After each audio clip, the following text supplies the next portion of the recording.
नमस्कार दोस्तों।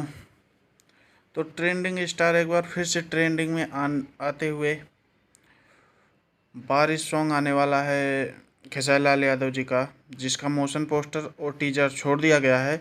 Motion poster 29 number पे ट्रेंडिंग कर रहा है और टीजर 15 नंबर मेन सेक्शन में ट्रेंडिंग कर रहा है। बड़ा वाला जो ट्रेंडिंग लिस्ट हो, इसके आगे आप लोगों को दिखाऊंगा कि इस गाने को प्रमोट करने के लिए और इस वायरल भोजपुरी चैनल को सब्सक्राइब करवाने के लिए खेसारी लाल यादव जी ने कुछ अपनी बातों को रखा है, जो कि आप लोग वायरल भोजपुरी को सब्सक्राइब करो, ज़्यादा से ज़्यादा सब्सक्राइब करो, शेयर करो, इस पोस्टर को भी सब्सक्राइब शेयर करो। नमस्ते प्रणाम, हम खेसारी लाल यादव सबके गोड़ छू के गोड़ लागतानी और बहुत जल्दी इसका गाना भी रिलीज आप सबके बीच में होगा, जो कि हम आउट ऑफ इंडिया किए हैं।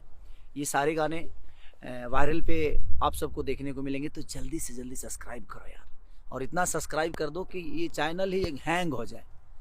इतनी सब्सक्राइब होनी चाहिए, और इतना प्यार और इतना लाइक और शेयर सब कुछ करिए, क्योंकि आपका बेटा आया है वायरल पर। तो वायरल तो ऐसे ही आप सब करके रखे हैं हमें, बट वायरल को भी वायरल इतना कर दीजिए कि वायरल भी समझ जाए कि हाँ कुछ वायरल होता है। लव यू, जितने भी लोग हैं हमें मोहब्बत देने वाले, सबको प्रणाम। तो दोस्तों, आप लोगों ने जैसा कि सुन लिया होगा सब कुछ, तो चैनल पे नए हों तो चैनल को सब्सक्राइब करें, मेरे इस चैनल को सब्सक्राइब करें, वीडियो को ज़्यादा से ज़्यादा शेयर करें। अच्छा लगा हो वीडियो देखने के लिए धन्यवाद। चलता हूँ दोस्तों। जय माता दी, जय भोजपुरी समाज।